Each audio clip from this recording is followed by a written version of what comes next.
está? Inicia Temas del Día. De inmediato le presentamos nuestra pregunta en Twitter para que participe con ella. Aquí está. Hoy concluye Michelle Bachelet su visita a Venezuela, invitada por el presidente Nicolás Maduro.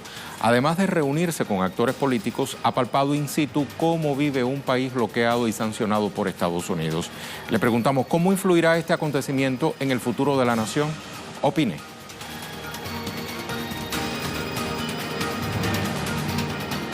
Tal como le cuento en la pregunta, este viernes finaliza la visita oficial de la alta comisionada de las Naciones Unidas, Michelle Bachelet, a Venezuela, donde ha sostenido encuentros con representantes del gobierno y la oposición.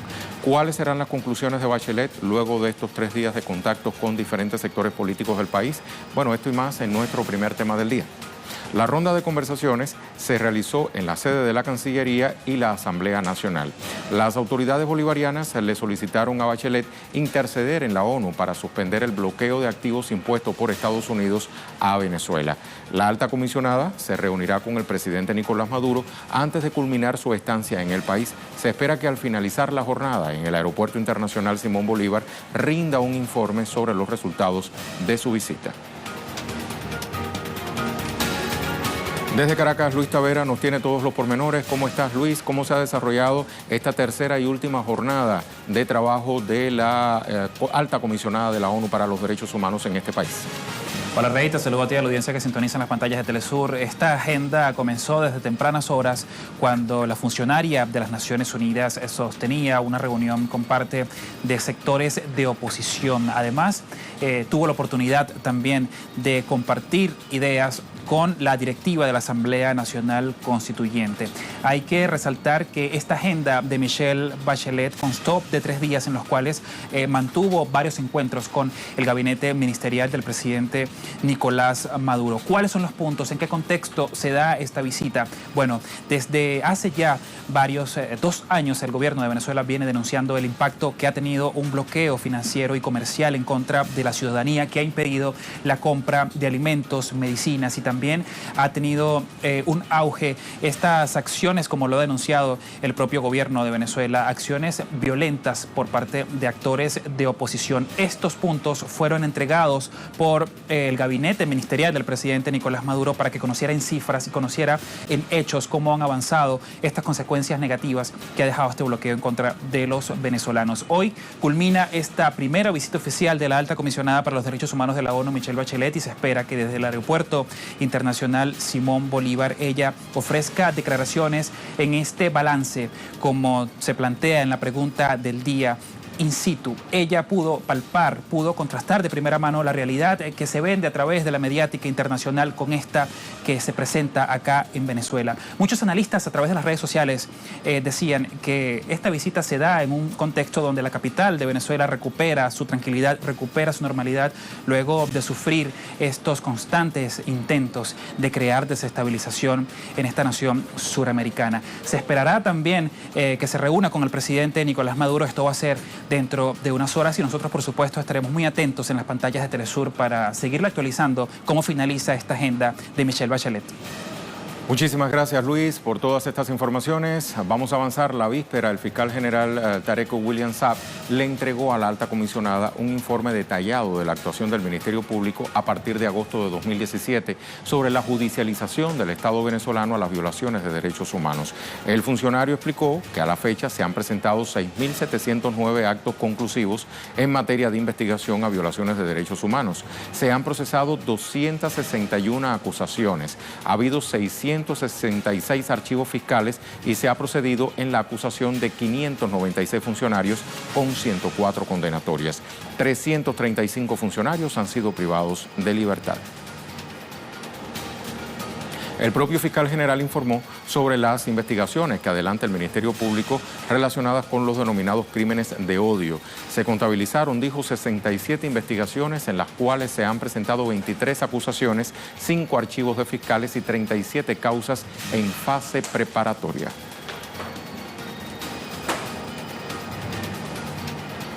Ahora le invito a repasar cuánto se han reducido los ingresos ante el constante ataque sistemático contra la economía venezolana. Según datos ofrecidos por el vicepresidente de Planificación la víspera, Ricardo Menéndez, en 2013 los ingresos rondaban los 42.600 millones de dólares.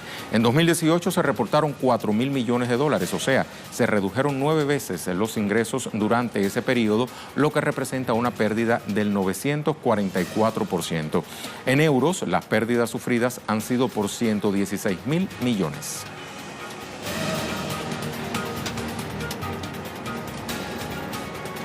Y en este contexto se presentaron cifras a la alta comisionada de los derechos humanos sobre el denominado modelo histórico social que impulsa la revolución bolivariana desde la llegada de Hugo Chávez a la presidencia en 1999 y continuado por el presidente Nicolás Maduro. Respecto al periodo anterior al mencionado año, cuando Venezuela era regida por gobiernos neoliberales, época conocida como la Cuarta República, la tasa de crecimiento en construcción de vivienda aumentó 1.628%. Esta etapa en comparación con la Cuarta República, reitero. Durante la Cuarta, como también se le conoce popularmente acá, solo había 615.000 pensionados en el país, según las proyecciones de planificación. Hoy en día, de no haber triunfado la Revolución Bolivariana, habría 3.920.000 pensionados menos. Hay 6 veces más niños y más niñas estudiando en comparación con la Cuarta República. Sin la aplicación del modelo histórico, 1.300.000 hogares estarían en condiciones de hacinamiento. Además, 1.2 millones de personas estarían sin empleo y no existieran 5.4 millones de puestos de trabajo. Habría 1.300.000 empleos informales además. En el contexto de la Gran Misión Vivienda Venezuela, creado por el comandante Chávez y continuado por el presidente Maduro, se han otorgado 2.600.000 hogares a personas necesitadas de una vivienda digna.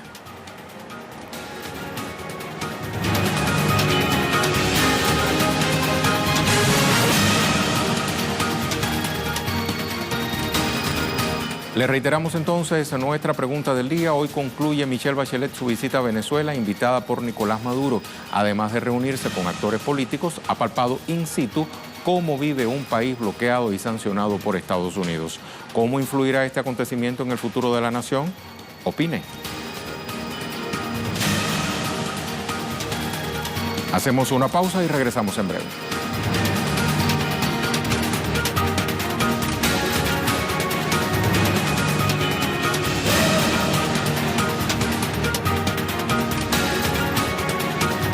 Estamos de regreso. El presidente estadounidense Donald Trump aprobó la víspera un ataque selectivo contra Irán en respuesta al derribo de un dron estadounidense que incursionaba sobre el espacio aéreo iraní. Sin embargo, el mandatario suspendió la orden justo antes de que fuera ejecutada. Las autoridades de la nación persa ratificaron su postura frente al hecho. Vamos a conocer más en nuestro segundo tema del día. Hubo 2 advertencias emitidas 10 minutos antes de que se disparara el misil de superficie-aire de la batería de misiles de la Guardia Revolucionaria.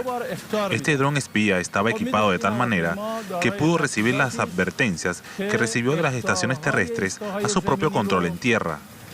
Como he explicado, los que tenían el control del avión no tripulado escucharon nuestras advertencias, pero no le prestaron atención. Dado que el avión había violado nuestras fronteras, fue derribado por la División Aeroespacial de la Guardia Revolucionaria.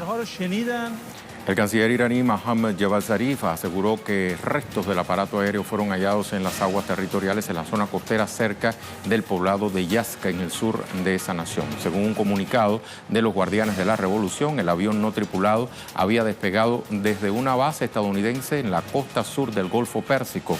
El aparato apagó todos sus dispositivos de reconocimiento pasado el estrecho de Hormuz y se dirigió hacia el este en dirección al puerto iraní de Chabahar.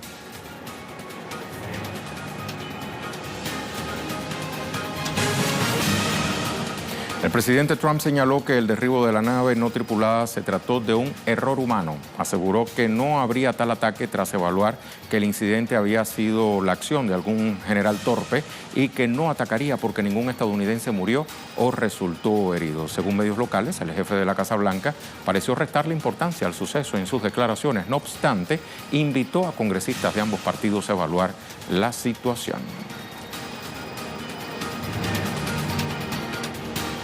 Irán cometió un error. Imagino que fue un general o alguien que cometió un error al derribar el dron. Afortunadamente ese dron estaba desarmado. No había ningún hombre en él. Estaba en aguas internacionales, pero no teníamos un hombre o una mujer en el avión teledirigido. Eso habría hecho una diferencia, una gran diferencia. Tengo la sensación de que fue un error cometido por alguien que no debería estar haciendo lo que hizo. Creo que cometieron un error y no estoy hablando de que el país cometió un error, sino que alguien bajo el mando del país cometió un error. Me cuesta creer que fuera intencional. Si quieres saber la verdad, pudo haber sido alguien imprudente y estúpido el que lo hizo. Usted ha contado la cantidad de veces que el presidente Trump en este fragmento reitera la palabra error. No se lanzó. Vamos con Jorge Gestoso para que nos ofrezca pormenores desde Washington, D.C. Adelante, Jorge. Tras el derribo de un dron estadounidense por parte de Irán, la operación militar estadounidense en represalia ya estaba en marcha cuando a última hora Donald Trump dio la orden de pararla. En Twitter dijo: el lunes derribaron un dron no tripulado volando en aguas internacionales. Estábamos listos para responder anoche en 3 puntos diferentes cuando pregunté cuántos morirían. 150 personas fue la respuesta de un general. 10 minutos antes de empezar el ataque, lo detuve. No era proporcional al derribo del dron no tripulado.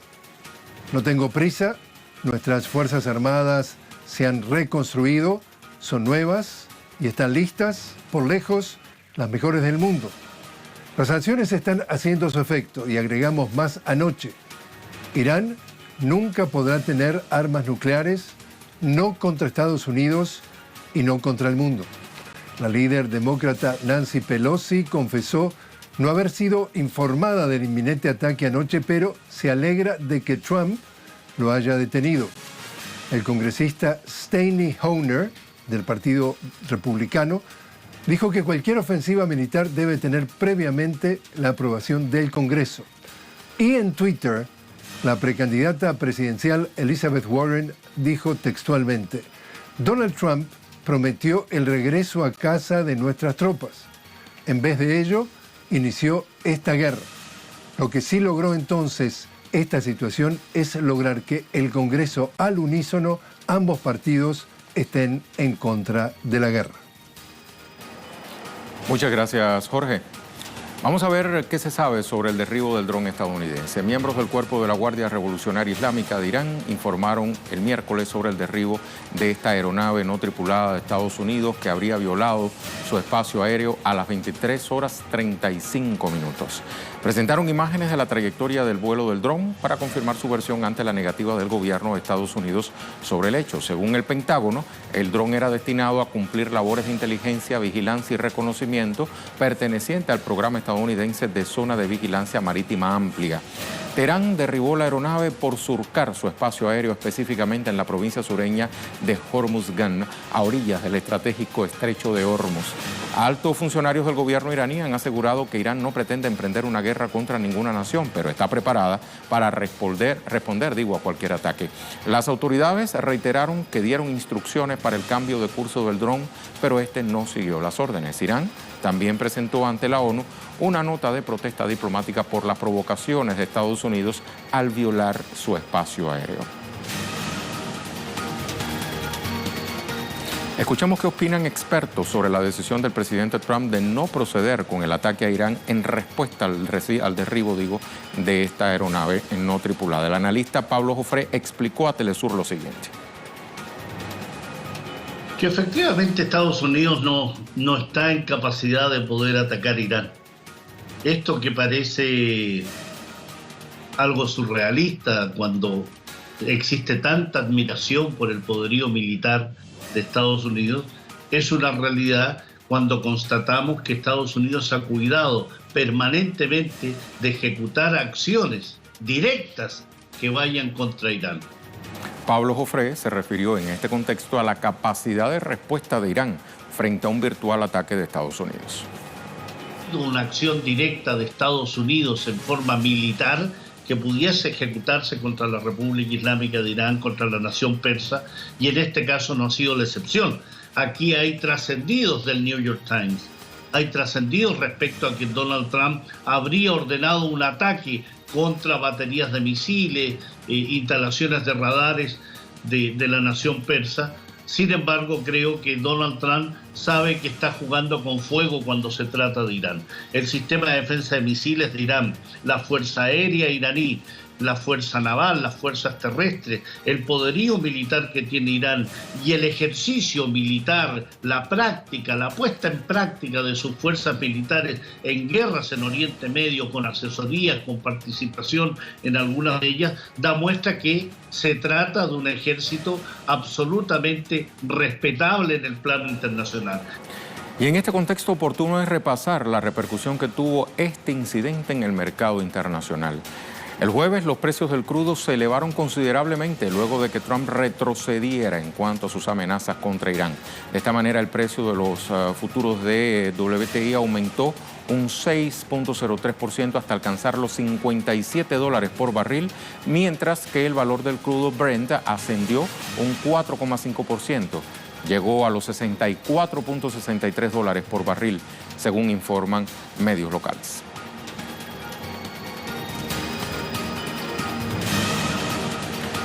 Pasamos entonces a nuestra imagen del día. Se relaciona hoy con el solsticio de verano. Este viernes 21 de junio es el día más largo del año. Inicia el verano en el hemisferio norte y el invierno en el hemisferio sur.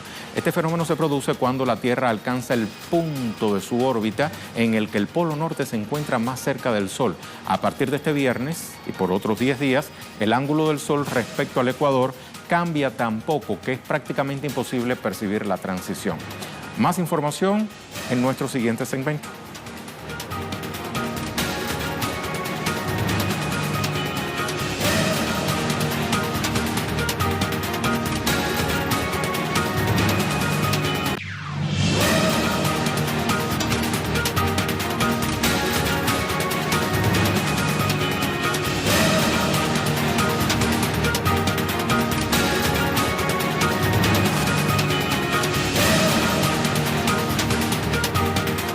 Aquí le hablamos entonces de otros temas que también son noticias este viernes. Revisamos las cuentas Twitter de nuestros corresponsales. Comenzamos con Freddy Morales y un asunto que ya veníamos desarrollando desde la imagen del día. Miles esperaron el retorno del sol, Wilcacuti en Aymara, que inicia el solsticio de invierno en el año nuevo 5527 del calendario indígena. Los primeros rayos del sol son recibidos con las manos extendidas para que el cuerpo se inunde de nuevas energías.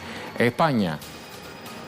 Adriana Cardoso, sentencia definitiva en el caso de La Manada, 15 años de cárcel por violación, revocando las sentencias anteriores por abuso sexual. La escuchamos.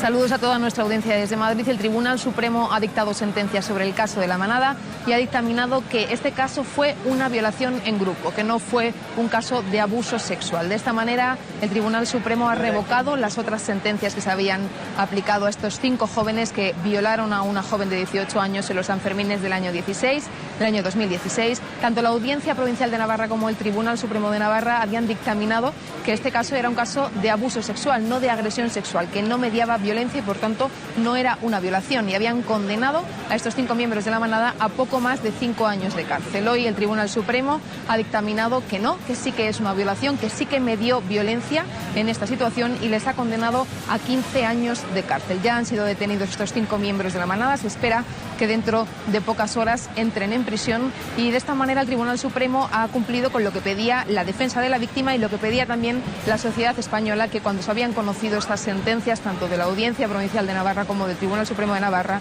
había considerado que en España había una justicia patriarcal. Muchas gracias, Adriana. Aquí tenemos ahora el tuit de Alien Fernández. Lo vemos en pantalla. Cuba, para promover la inversión extranjera como parte de la Estrategia de Desarrollo Nacional, sesionó hoy en La Habana un foro de negocios con la participación de empresarios nacionales y extranjeros. Al tema en desarrollo.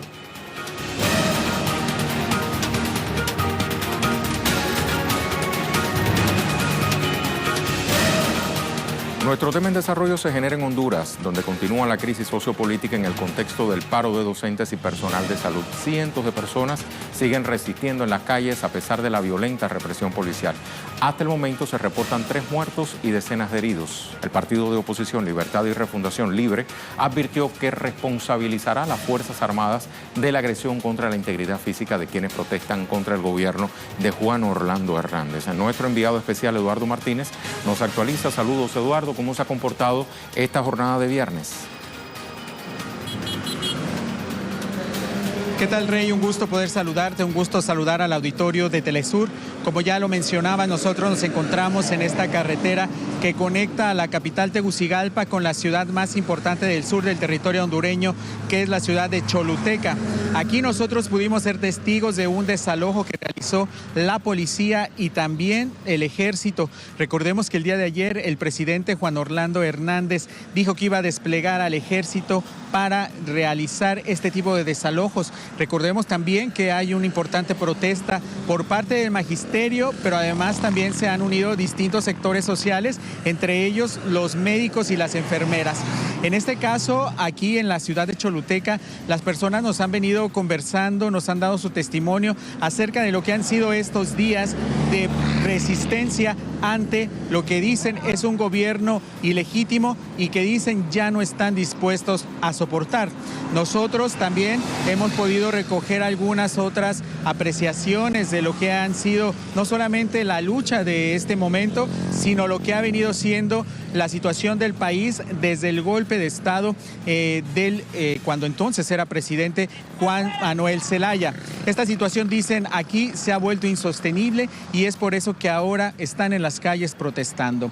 Nosotros también recorrimos algunos centros educativos, que es precisamente la situación que llevó a los maestros a tomar este tipo de autopistas y realizar este tipo de protestas en todo el territorio hondureño. Además, no podemos dejar de lado que también el día de hoy se han registrado protestas importantes en la ciudad de Tegucigalpa y también ahí han hecho saber al gobierno que se intensificarán este tipo de movilizaciones. El día de ayer hubo una asamblea por parte de la plataforma que han formado tanto trabajadores de la salud como trabajadores de la educación para protestar y dicen que el próximo lunes volverán a retomar de manera masiva estas movilizaciones. Por otro lado, nosotros estaremos haciendo este tipo de recorridos por el interior del país, donde también se están registrando un importante número de protestas y de movilizaciones y les estaremos informando al respecto. Por lo pronto, esta tarde les estaremos enviando una nota donde les hablaremos de toda la situación y cómo es que actúan las fuerzas de la policía y también del ejército hondureño. Esperamos tu nota, Eduardo. Muchísimas gracias. Hasta pronto. Eduardo Martínez, enviado especial a Honduras. Pasamos entonces a revisar nuestra pregunta en Twitter. Vemos las respuestas también.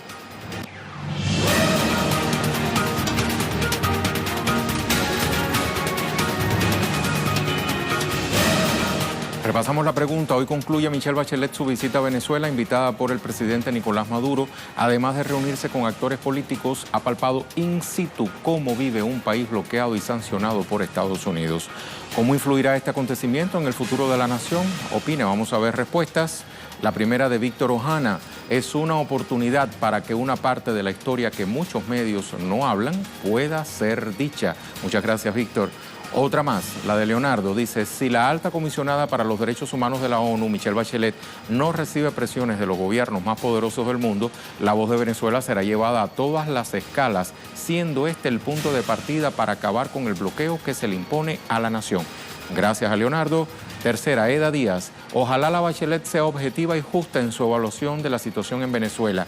Si es así, valió la pena, aunque no creo que la oposición cambie su actitud de enfrentamiento, porque lo menos que quieren es paz y diálogo. Muchas gracias a Eda.